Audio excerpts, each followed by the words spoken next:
Artwork honoring Canadian veterans was just painted over by the provincial government near Halifax, Nova Scotia. I know this is a small local story, but it is also everything wrong with stupid government rules and how the government loves to fold like a cheap suit when it comes to defending our proud Canadian military history.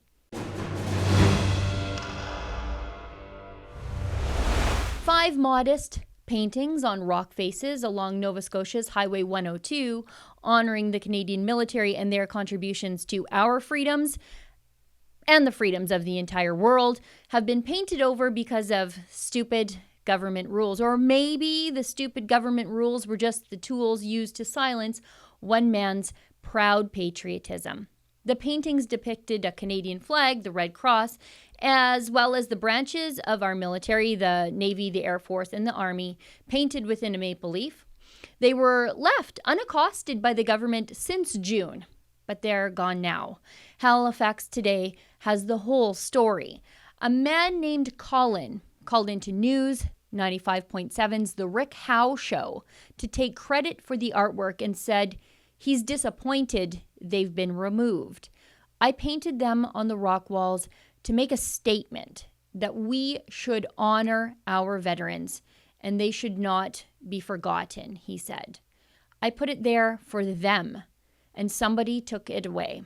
Colin said he painted them in June along the 102, also known as the Veterans Memorial Highway, to mark the 75th anniversary of the D-Day landings and the Battle of Normandy. I wanted people to enjoy them, to reflect the past and the effort by the military and other individuals, Colin said. Then, the Nova Scotia Liberal Transportation Minister Lloyd Hines weighed in on the whole debacle, defending the erasure of the great murals and congratulating his ministry for the well-done work of it all.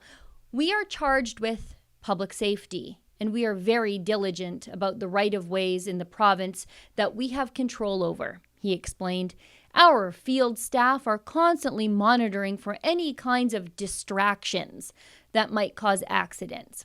Hines said the paintings would be removed whether or not there was a complaint, but if one was filed, that might speed up the process. He added, any advertisements, murals, or graffiti that pop up without a permit are removed by staff. Oh, good. The minister is bragging about how fast his overpaid government ditch censors are working these days. In the meantime, no one had ever painted over the graffiti on those rocks before the mysterious Colin painted the patriotic murals. You can actually see the previous graffiti. It was left unmolested by the government in the second photo of Colin's work. So that's kind of weird, don't you think? Now, the minister said his staff, they're constantly monitoring for any kind of distractions that might cause accidents. Oh yeah, these small patriotic paintings were so distracting, but paid billboards littering the ditch, well, they're just fine apparently. Paid billboards like this one. Dairy is scary. Billboards promoting veganism popping up in the Maritimes. Now, that billboard sort of kind of makes me want to hit the ditch a little bit, but I don't want it painted over because honestly, who cares? Don't like it?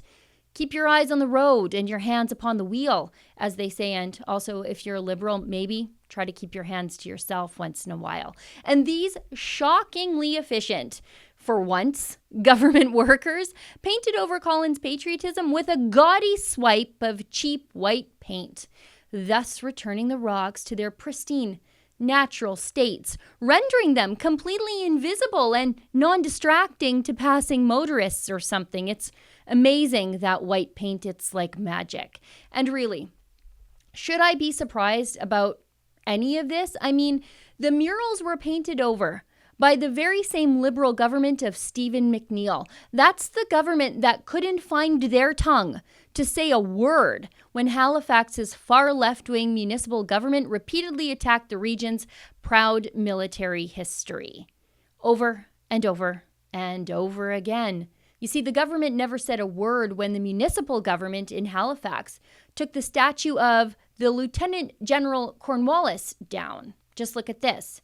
Halifax Regional Council voted 12-4 in favor of putting the statue of the city founder in storage. Why, you ask? Well, according to the CBC, the decision comes after increasing controversy over Cornwallis's so-called scalping proclamation that offered a cash bounty to anyone who killed a Mi'kmaq person.